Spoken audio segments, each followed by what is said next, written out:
Grant, like, you've done it all. Why go through that, like, torture? My sons tell me now, well, we didn't even realise it was cancer. We just thought, oh, you're sick with something and you'd be all right, you know. Wow. Yeah, didn't even know the depth of it. Yeah. Like, when did you realise that it was going to be something, or it could be something bigger? Well, we printed 2,000 books and yeah, we ran out in 3 weeks. So In New Zealand, talk poppy gets thrown around a lot. Have you ever worried about it? no, not from my point of view. Yeah, well, that's one of the secrets to businesses, and you have a crack and sometimes it works and sometimes it doesn't. But Grant, like, you've done it all. Why go through that, like, torture of writing a book and putting it all out to them? You didn't need to. You'd already kind of, in most people's eyes, won the game. Like, why do an expose almost? well, that's what my wife asked me. Yeah. So, I managed to be fairly private till this stage. Yeah. But I don't know, you get a bit older and you realise you're mortal. Yeah, I suppose it's part of it, and a bit less runway left. And you know, you sort of want your kids to know what you did and you know how things happened. And yeah, you don't mind telling the story because I think, you know, definitely could have done better, but I've done okay. Yeah. And yeah, it's just a story worth telling. And I also get a lot of people asking me, like, you know, especially young guys, because you get so much negative stuff these days. I'm just saying, you know, how do I do that? How do I start that journey? And saves me dealing with them all one by one if I write a book. Yeah. Point them to somewhere. But you obviously went from, I know in the time that we were doing this, you went from, you know, target reader of small handful of your offspring Yeah. to, like, when did you realise that it was going to be something, or it could be something bigger? Or did you realise? Well, I didn't realise at all. I mean, it's far exceeded my expectation that people would be interested in it, you know. So, like, we printed 2,000 books, and I thought, you know, originally we were talking about 1,000, and I thought, well, it wasn't that much extra to do the 2,000, so we did it. And yeah, we ran out in 3 weeks. So, yeah, so obviously a lot of people are interested. I think And it's it surprised me a telling lot. us telling you that other people were going to be interested. No, you still yeah. had to believe it to see You it. were saying See that, it. but I wasn't believing it, yeah, for sure. Yeah. And when you gone through, so you talk about, like, you told me actually, like, you wrote for your boys and for your kids, as you just said. What has been your response so far? Like, how are they? Well, it's interesting actually. So I've got 3 kids. I've got 2 boys and a daughter, and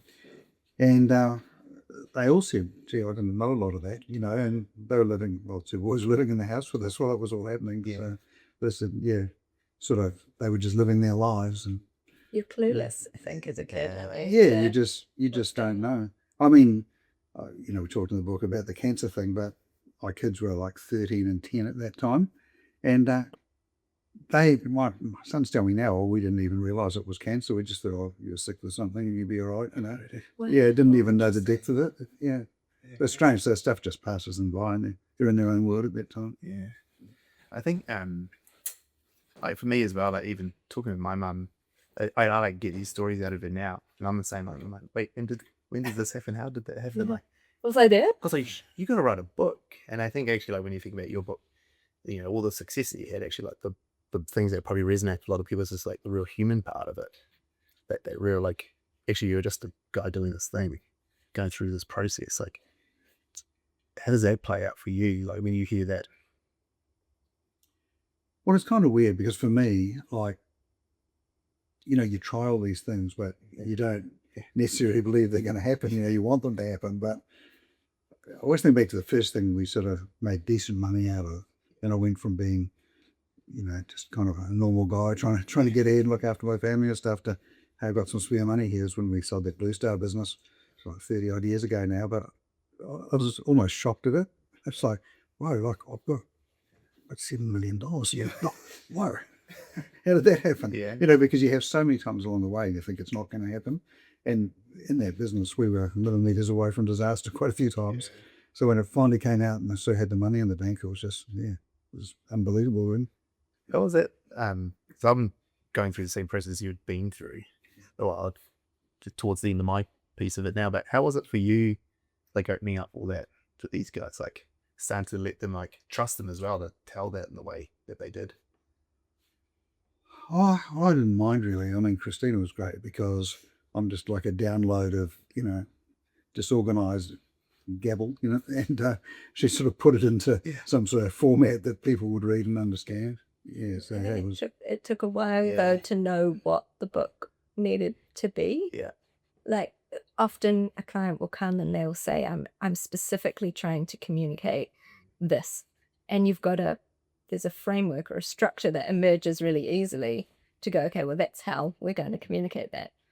But with Grant, he was sort of like, I want to write a book. I'm like, what's it about? And he's like, So, we took, I feel like, quite a long time to find the threads and even, I'll be honest, Grant, there was probably a couple of months of us talking before I wrote a damn thing, because It is true. I wonder what the hell I was paying for. and listening to all the stories and trying to fit, out of that, build a bit of a timeline, and then the idea didn't come until a bit later to bring the cars into the book too, and that did two things. It made my job easier with Grant because he lit up when he talked about books. Yeah. So, sometimes the other, oh, well, this happened and it was all really simple, was, the full extent of the story he was giving at that point. But ask him a car question and it all, the floodgates opened. But also we knew that his Instagram account, you're on Instagram, not with a business account, not even with a personal brand influencer kind of account. It's a car account. So we thought to use that audience, or to, leverage that audience, the cars have to be in there too. Yeah, and linking the cars made it make sense. And a lot of people who read the book have said that to me. Like It's really that. good because, like I've said to you before, I sort of do things that make some money, then I can buy another car. So it's pretty exciting because you get the things you have to have, and then you can get the things you'd like to have. Yeah, the cars financed you into the odd one as well. So They did. There's been ups and downs there, yeah. I looked down there and unfortunately, some things that aren't there that I wish I had now. But yeah, I've got other things instead, so it's all right. That process you talked about, like, what am I paying for? As you're going through that first bit, like, tell me about that. Because, like, for me, when I was doing it too, like, it's been such a long process and you don't see a lot of it until you see it. And then when you see it, like, oh, wow, that's actually what I said the other day. And I was like, it's quite cool to see it come to life. Like, how did that play out for you as you're going through it?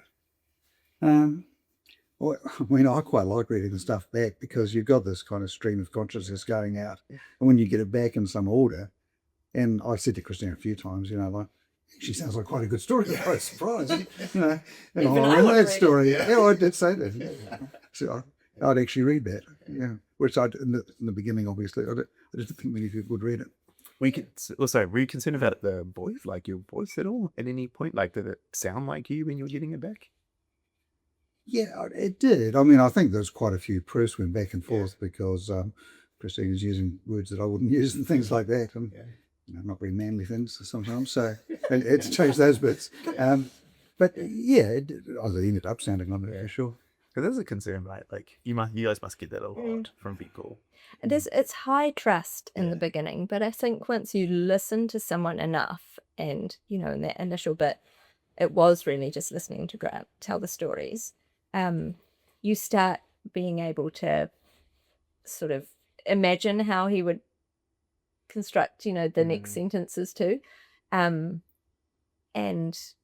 yeah, I know when I nailed it. Yeah. It was right at the end. I wrote it. That's good. I wrote it. Well, obviously it was okay before, but the realization that I had it was at the end. Yeah. I wrote something for Grant, and in it I had a joke about Donna, his wife. And I said to him, I've done this bit, you need to check it. And he's like, I'm sure it'll be fine. I'm like, no, you really do need to check it. Like, you need to sign this off because it will either, like, I've told a line. And it was in the acknowledgements, Grant. All right. And then he did, and he went, oh no, that was good. So I thought, okay, I understand the relationships and the way that you're showing up in those relationships enough to portray you. Yeah. Thinking jokes like that is tough. I think you write a joke, or when you land things like that, that's like you really know someone, right? Like how they have a laugh, how they talk to people. It is interesting, right? Yeah. I was just helping someone with a legal letter the other day, and he said, the lawyer had written it. And he said, it doesn't sound like me. It needs to be rewritten. And I said, well, do you want me to have a crack at it for you? So I rewrote it. And I was talking to him yesterday morning. He said, gee, you did a good job of that. It sounds exactly like me. So I thought, oh, I might have a career here. Put some legal words into Japan now. I'm not sure that legal letters ever sound like a person most of the time, do they? But I think to that point too, Stan, the other thing that Grant did was his editing eyes when we got to some of the stories, and we mentioned lots of people, and they're all by name and by relationship and things in the book. There were times when Grant said, I know that you've captured the story as I said it, but now that I'm seeing it written down, I want to make a few. Actually, I think for you, sometimes seeing the thing in black and white and words, you're like, that is what happened, but you were really good at the empathy of putting yourself in the shoes of that person who was going to read it. And so in some cases, we softened a little bit the language, or we gave maybe a little bit more benefit of the doubt, or a slightly more balanced hedging maybe what was going on for them point of view. Were you concerned at any point writing this book with other people? Well, I think we spoke pretty kindly about other people, and there's lots of things I could have put in that weren't very kind, which we didn't do, and kind of left a lot of people out for that reason, because sometimes there's not kind things you can say. Yeah. So or as Christina said, there's still pros and cons. That you have some good experiences with people and some bad ones. Yeah. So just tried to make it more positive than negative. But you do worry about. I've honestly, since the book came out, only had positive feedback. Yeah. But there will be people out there that can't goes a wanking. I believe he wrote that, but they won't come and say that to my face. No. That's what I was going to ask next. Is like, have you ever been worried about that blowback? Like in New Zealand, tall poppy gets thrown around a lot, and those sort of conversations. Have you ever worried about? Well, no, not from my point of view, because I don't mind just sort of saying it like it is. But I'd say, my wife wasn't that keen. She didn't want to do it. She'd rather, just mind our own business and be in the background and stuff. Yeah. So what effort did you get her to come around with? She just had to deal with it, or? Well, I guess that sounds a bit harsh. No, but sort of, I don't know, our relationship sort of been, she's, the carer and the mother, and, looking after everything in the background while I go out and create havoc, and just another chapter in that, really. Yeah. She was on board when it was for the kids. Yeah. And I think took a bit like, what do you mean we're going to print more of them? And I think for her initially it was an archiving project. Yeah, okay. Well, it almost was. I mean, even when he did things like, which we did quite recently, like the launch party, it's actually pretty hard to go to something where, you're the focus of the attention. I found that actually really hard to do. Yeah, it was just so weird, because I was surprised all the people turned out. Like, we invited like 90 people and they all turned up. Yeah, the RSVP list was massive. Yeah. And that was surprising to begin with. And then when you're the sort of the centre of attention, and it's just, I don't know, I've never experienced that before. Like in business, you're basically always just having problems that you're trying to sort out. Yeah, exactly. And if you sit back and like reflect on something like that, it's when people actually think it's a good story and they enjoyed it and like being part of it, it's quite a surprise, really. I think lots of people know one piece of Grant as well. Like they know him from one aspect of things. So, lots of the feedback that's come in, it rounds out his story for people, or that, they were part of this business journey and they didn't necessarily know what preceded it, and maybe less involved with what came after. It's definitely a heap for my personal brand. I mean, a number of people have reached out to me and just, I guess, noticed you who wouldn't notice you before. Yeah, it's been... You said it opened some doors and opportunities and things. Honestly, I've got stuff coming up my ears now. Really? Yeah, really interesting. It was a make work project. It's actually made more work for it now. Yeah, it's weird though. I sort of thought I should be retired. I often think that, but I actually feel the best of for ages, because I've got a project again. I haven't done anything like this for ages, and I'm looking at buying another company now. It's quite a big deal. which is maybe quite busy, which is why I'm not replying to your emails. And You remember that was never your strongest suit, right? I reckon. that's my current excuse anyway. Yeah. But yeah, it's just opened doors and made things possible that might not have been possible before. That's cool to hear, because that's like I said to you when I did it. Like, it was never about selling books. No. Like, it was always about a brand piece, like how to grow the brand, what the opportunities that come from it. There's like a permanence around author that, like, there's different, like you could have told these stories as 20 social media posts, but they're never going to have the weighting of a book.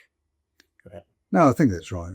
There's something that gravitas about being published, isn't there? Yeah. How hard it is to actually do.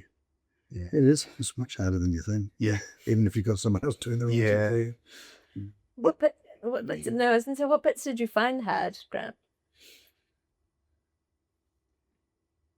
It was probably just the amount of time it took, because I just thought it'd be, tell you a story and you'd write it and be a business. But yeah, it just kept getting sort of deeper and deeper and more to it. Yeah. And I'm kind of, jump in the deep end type person, so I don't think about it too much. Just thought, oh yeah, we can make it work. But it just turned into a lot of work. Yeah. I mean, for Christina, it was a lot of work. But it sort of was for me too. I don't know how many hours we spent on it, but many hours. And then just sort of proofreading it back. And I read it myself like 6 times. And every time you look at it, you think, oh, maybe I should change that. Yeah. Eventually, you just got to give up and run with it. But it sounds like me. Go. Yeah. I was 2 years in by the time we got to the manuscript, and I thought the same. I thought, oh, this was easily done in a year, if not 6 months. And then I was like, Christina, I need more help. Like, I need you to help write more of this for me. Like, this is way too much work, way more work than I thought it would be. Like, I thought, I can do this. Give me a couple of weekends, I'll get it done. And then, coffee and lock myself inside. 2 years later, it's like, oh, we just have to finish this. It's just gone too long. But that was my fault, because I was just every time I read it now, I'm like, oh, I should change this and I should change that. And then I essentially said to Christina, like, take it off me.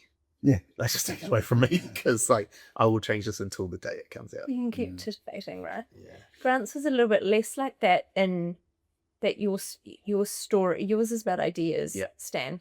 Grant's about the people and the stories and the stuff that's happened. So that can't change on us. Yeah. But we could always think of different details or another person to kind of acknowledge or something as well. So we're not evolving the story as the story. Yeah. But it was still infinite. Well, there's just one thing leads to another, leads to another one. Yeah. Oh, I didn't say that. I'm trying to condense the life into. One thing I always remember, you said something about buzzing around in the car. And unfortunately, I think it's still in there somewhere. Because that is a word like I would never use. That's the only time I've said buzzing in my life just about. Anyone buzzes around in Ferrari. No, I don't think it was a Ferrari. It was like a little Fiat or something. Yeah. I like to think I was, roaring around 9,000 revs and shooting flames out the exhaust, that sort of thing. You get this word buzzing. Yeah. I had to learn all sorts of car terms. Yeah. What a power slide is. All sorts of things. Ford and donuts. Yeah, it's moving a cooler boy, Mum. That's for sure. Definitely. Was there anything that surprised you over the top about the process? From beginning to end, really. Yeah. It's all stuff I've already said, but how long it took. The stuff that comes out. Yeah. Because I don't know. I sort of try and compartmentalize things. So, you've done something, so then it's just behind you and you're on to the next thing. So when you start bringing it all back and how it evolved to, what the story eventually was, it's quite hard to look at some of them, especially like, the cancer stories and stuff, and like you can sort of be flippant about it, but it's not really what you want to be chatting about or remembering or anything. Yeah, so, those sort of things are quite difficult because I generally don't do that. Yeah. There were also some things that Grant took a little bit of convincing to put in there or leave in there as well, like stories he would tell and he's go, well, felt we wouldn't put that in there. And I'm like, actually, we damn well should, because that shows, a really different side of you to particularly some quite generous things that Grant's done, which he didn't want to crow about and doesn't normally crow about. No, well, the trouble wrestle over that one of them. There was a story in the Herald, like it was last weekend, and it was about, New Zealand rich listers and what they gave to charity.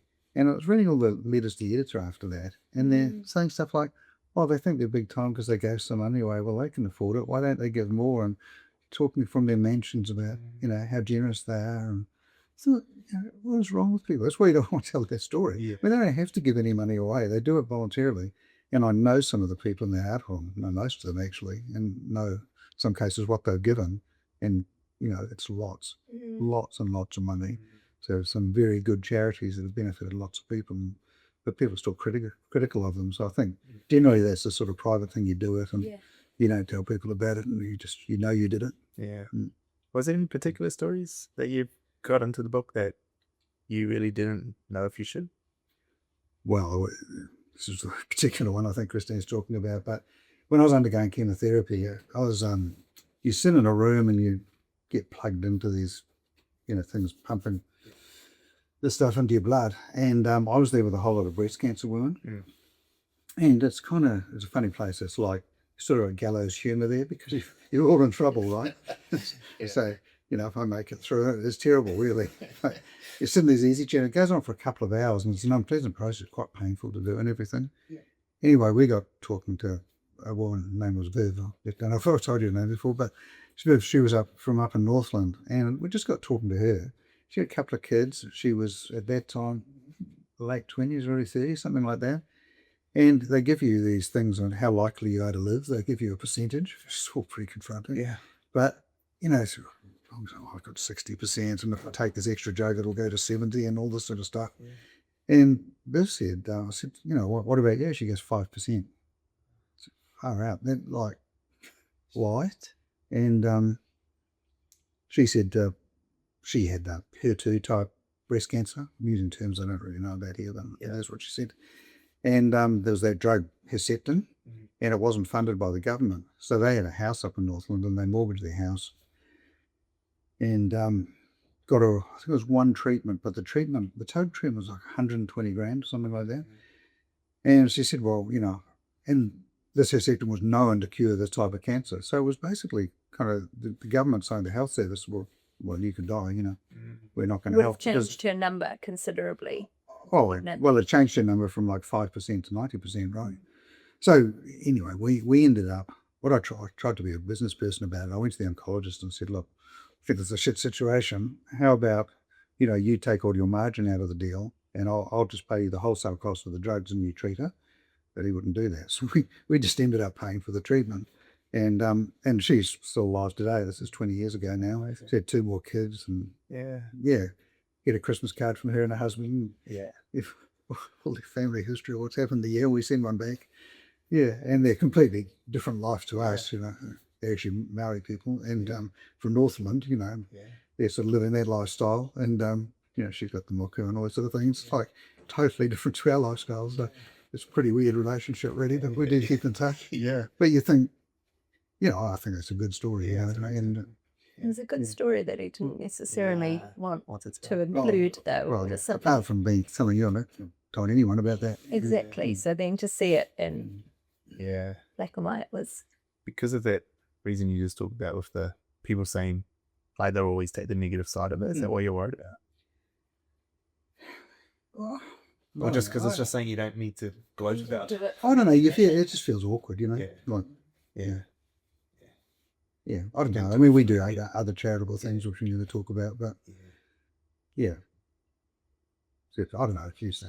Just That's weird though. It's weird. I don't mind talking about making money. But sort of things like this a bit strange. It is funny. Money's such a funny taboo subject. Anyway, and like so few people talk about it openly, and then the conversations they do have are just a bit strange. And it causes real rifts in families and stuff. I mean, I've seen a bit of it. My family always used to talk about money because they wanted to get richer. They're sort of upwardly mobile. And I know, Christina, your family did too, right? But many families don't. It's a taboo subject.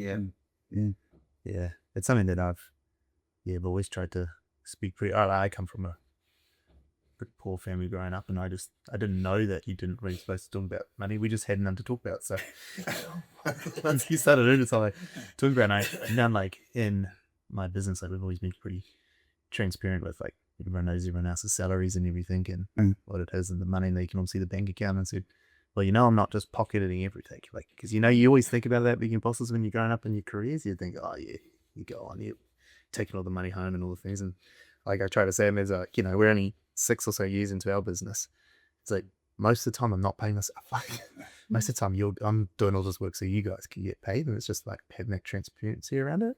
But I do get a lot of I do get that point around the taboo. It's like I do get a lot of backlash about it from speaking at something publicly or not. And there's a young guy down in and there's actually up north, he makes this particular product, and he's been doing quite well. He's only a couple of years in, he's close to 7 million a year now in revenue. He's doing it all e-commerce, and he said to me, he's like, hey, you talk about all this money online, how much backlash do you get? Because I want to start to share our story, not because I want to glow, but I want to like help inspire others. Like, look what I did from Northland. Like, you could do the same.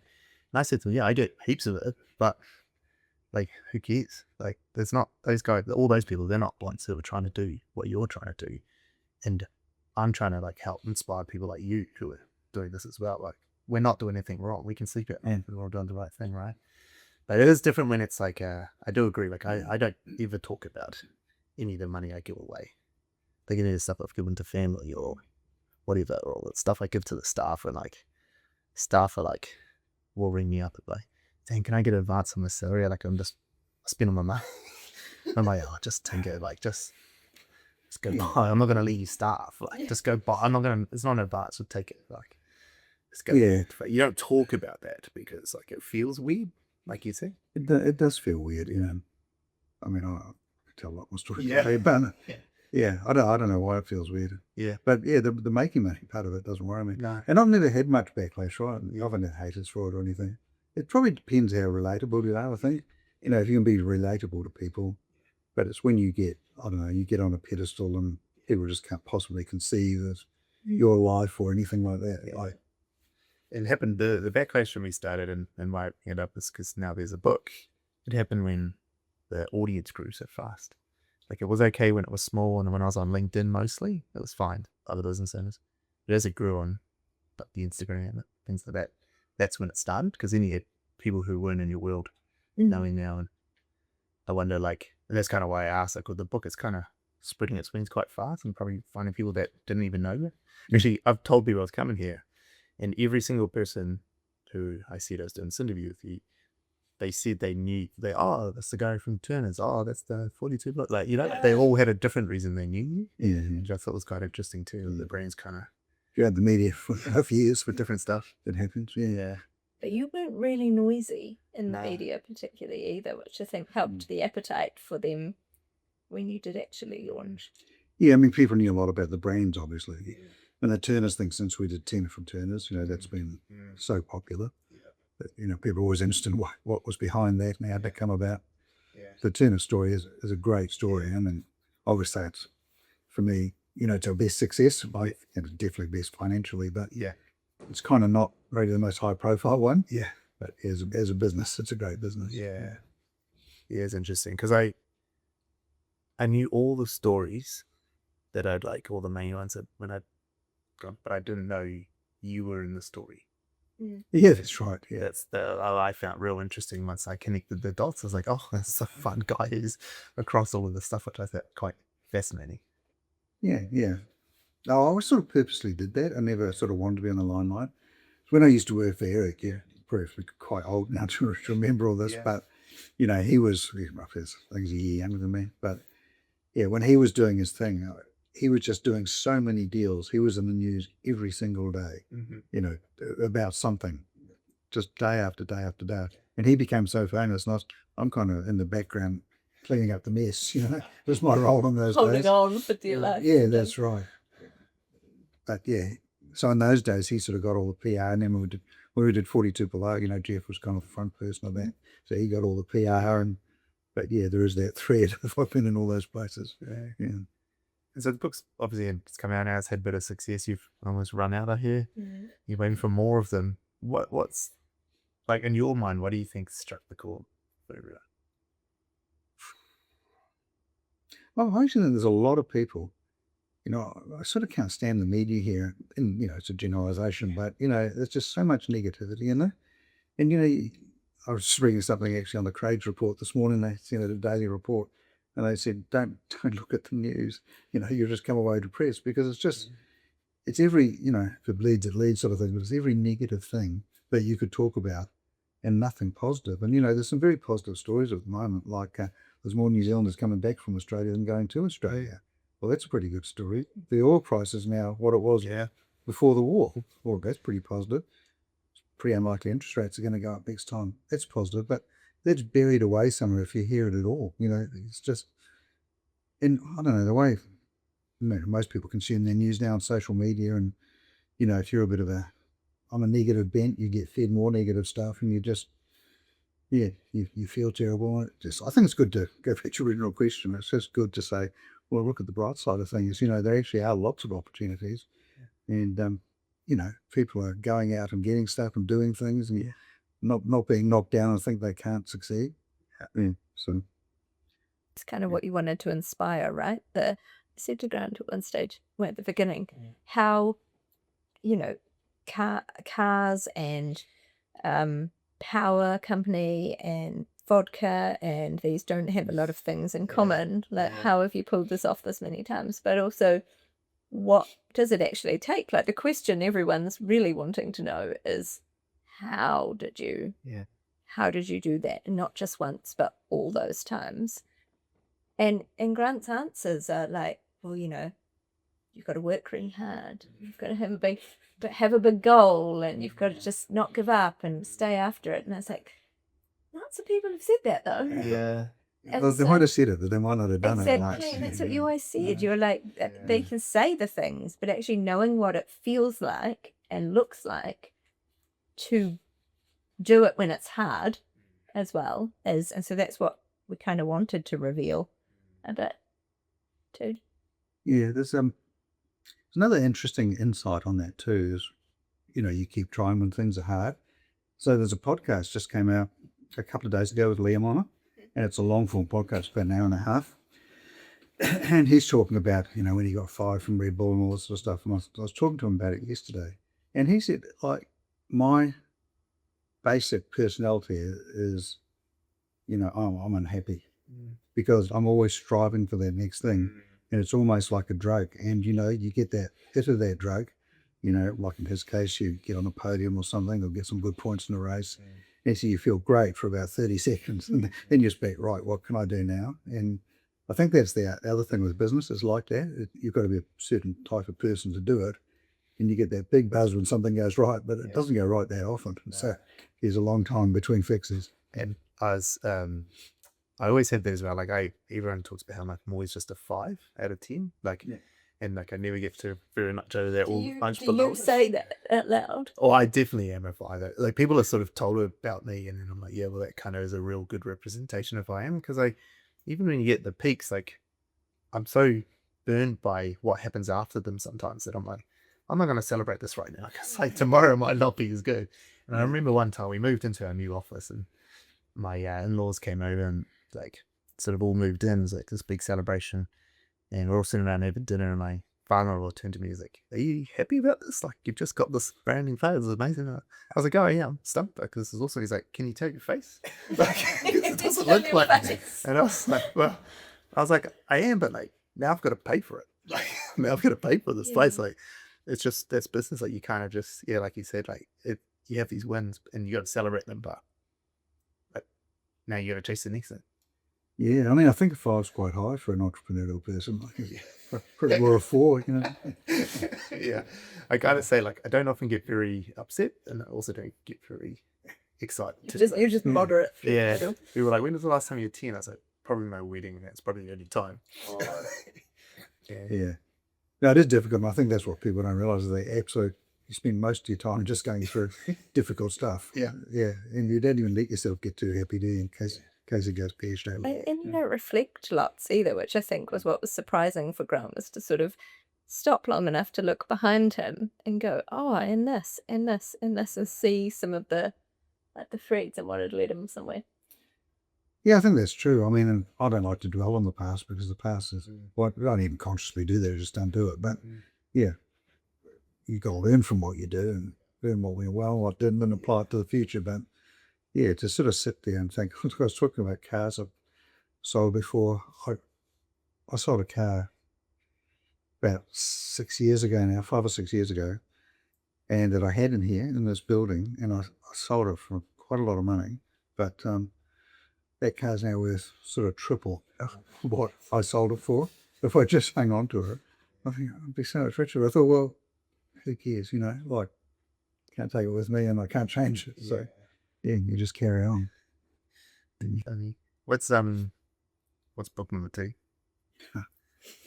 Try to do it myself. Yeah. Might have to wait a while. Keep going. Don't think I've got it in there. Yeah. No, I think what would be really interesting is there's some very, very successful people in New Zealand, and they don't tend to tell their stories. And, I don't even know why. Maybe the tall copy thing, but, if you look at the Graham Harts or the Mowbray family or, Rod Drury, there's lots of people, Peter Beck, there's a lot of people who have done amazingly well, and no one's telling their story, So I thought, I'm not necessarily the person to tell it to, but I think a book like that would sell really well. Yeah. Just because all those are stories. Like, I know Graham Hart was a truck driver, a tow truck driver, and he's been mega successful worldwide in business. And I don't think people can even conceive how that can happen, but it did happen. Yeah. So Like a collection of those stories, you mean? Yeah, that'd be good. I think it'd be a really interesting book if you could get those people talking. You get them. Yeah, But it would take someone like yourself or someone who has a peer to be able to get Influence that. influence the stuff, like. And the publishers say too, they love the idea of those sorts of people, but they're like, you've got to get past the PR image of them to the real. I think you were quite real in this, and you didn't. If you were too concerned about a PR image, because that's not what you've spent your career cultivating, so you could be real, and that's the thing for them. I think most of those people would just think, why? Yeah. I might just buy myself a whole lot of problems. Yeah, what's in it for me? What's been in it for you, Graham? How have you felt it was worthwhile? I do think it's worthwhile. It probably gave me quite an ego boost. That's probably not the way you're thinking. I don't think I'll really shit hot all of a sudden, but I don't really worry about what other people think, but it's quite surprising how positive people have been about it. Like, I asked a few people, who are on the cover of the book, like I asked Graham Dalton, and I didn't know what he thought of me. I've just done a bit of business with him and stuff and thought, he'd be a good guy to say I was a good guy. And he said, I'm absolutely humbled you asked me, all the people who we asked for endorsements fell over themselves to absolutely. say I was really surprised because you don't go in life with people, especially blokes, right? We don't compliment each other. But when you ask, like Mike Finley, Professor Mike Finley was so happy and wanted to do it, It's just that surprised me a lot. But, so now I feel better about asking people for stuff. I want to do deals. Yeah. If you're all aggressive. It was a pleasant surprise. It was a bit, yeah. But I didn't expect it at all. Yeah. The whole way through the process, there was a sort of like, will anyone care? Why would they? What does it matter, sort of thing? But yeah, proved. Yeah, well, that's one of the secrets to business, isn't it? You have a crack, and sometimes it works, and sometimes it doesn't. But if you don't have a go, you don't know. So then, like, as you get to that point now, you originally read it as like an archival process.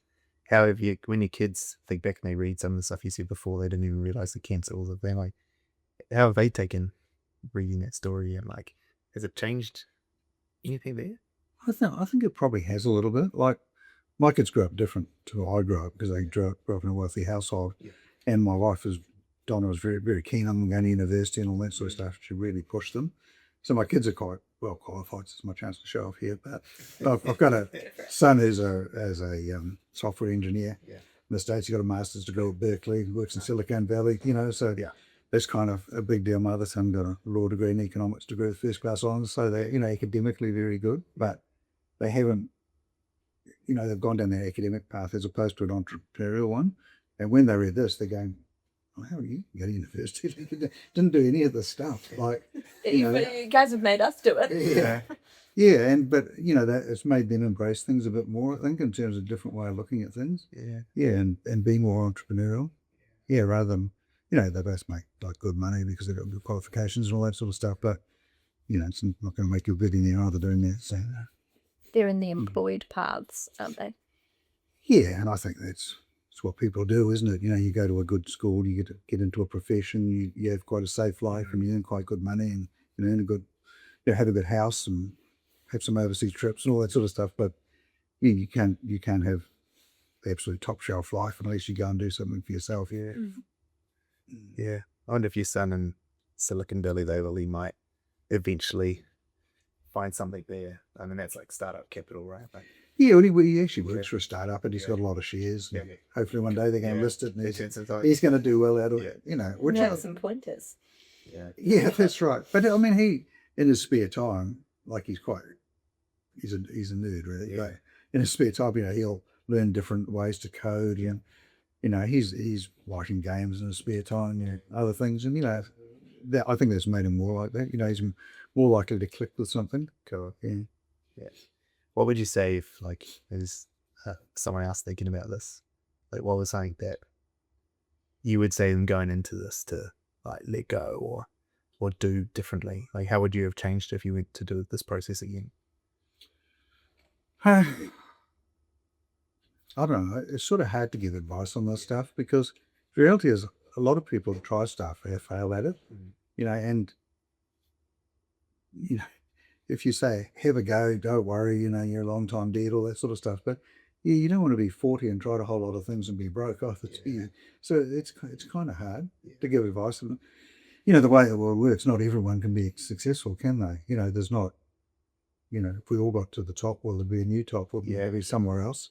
This idea of everyone can be the same is just not possible. So, I just think you've got to go into it with eyes wide open sort of thing and say, I'll have a go and I'll try harder than the next guy and be smarter than the next guy, and maybe I'll have a better chance and Lester won't die wondering. But a lot of people just try stuff once and then they give up. So, I mean, there's another cancer story here because my father died of bowel cancer, but he went to chemotherapy once and didn't like it and never went back. So I thought, well, you didn't really give it your shot, did you? It was around the time of your diagnosis, wasn't it? It was. I'd been diagnosed 3 weeks when he died. So it was a really bad time because I was where he started and he was at the finish. So it wasn't good. And what about someone taking a step into writing a book for the first time? Maybe someone thinking about, like, especially from a ghostwriting perspective, or having someone else outwrite them. What would you say you would do differently there? I don't think I'd do anything differently, to be honest. I mean, I think it worked out well. I'm not looking back and going, there was a bit of stuff up, should have got someone else. I won't say that on camera anyway. No, I've never thought that. No, I've sort of thought it was really good. I mean, the key, I guess, is having subject matter that someone wants to look at. And like in my case, I don't think they would, or not very many people would. So that's a part of it, isn't it? Is, get the right story. So, Trust other people that can see your story, because sometimes they can see it more clearly than you can. Oh, I think that's very true. It's hard to critique yourself, isn't it? You get out of your own way with it. I was thinking about with my journey, it was like, you made me defend myself. A lot, especially Christina. I was a bit of a skeptic. She made me defend my opinion, But I think it made them more robust, and it made me drop the things that weren't good as well. Well, it's discipline as well, isn't it? Yeah. If you say, "Oh, I've got to talk to you for an hour on Monday at 1 o'clock or something," well, you just got to go there. It's like I go to my trainer. I hate going to the gym. Got to go 3 times a week because I know my trainer's there, so I know I'm paying for him, so I got to do it. I made the quip about your emails, but you were actually a very solid and committed client. You used to bluster onto a call and be like, I'm sorry, I've kept you for all of 3 minutes. And I'm like, Grant, you were always here. You always do the thing that you're going to do in between. And I do like being on time. Yeah. You Big showed up. anxiety. Yeah. Yeah. No, you've got to, don't you? But yeah, it's a discipline. It forces you to do stuff. Yeah. Yeah, and I think in my case, it makes you think too, because so much of the stuff in there I'd sort of just forgotten. And, but as you start talking about it, these little gems come out, and, a lot more since actually. So it's three hundreds of different stories. Hopefully I've told the most interesting ones. Yeah. You've still got all your publicity that you can do and share some of the others. I know. Give all your podcast people something new that's not in there. Yeah. Cool. All right. Well, thank you. Yeah, thanks for inviting me. That's right. It's been awesome to. Nice to meet you. Yeah, likewise, and awesome to hear your story and work as you went through it. It's good to know that there's a lot of similarities as well, in my journey so that I wasn't just Your book journey or your business my journey? book journey. Definitely not similarities in our business journey, and not even close at the moment. Mine's nowhere near at the same point, but the book journey specifically, and I think for your audience listening, knowing that it's normal to go on these not really sure how it's going to play out, but someone trusted you can trust and talk to has been the best thing, because my book is way better than the idea I walked. You guys still are way better than where I was. And it sounds like yourself, you didn't think some of these stories were coming, but because it's someone you could trust. Yeah, that's definitely the case. Yeah. But the trust builds over time, doesn't it? You have to earn it. You have to earn it, yeah. Yeah, you do, because in the beginning it was quite so distant, but it was we were bonding, were we? So it took a while, yeah. But yeah, as it sort of came along, you know who you're talking to and you trust them, and they'll do the wrong thing by you. Yeah. Cool. All right. Thanks. Sweet. Okay. Thank you. Pleasure. Thanks.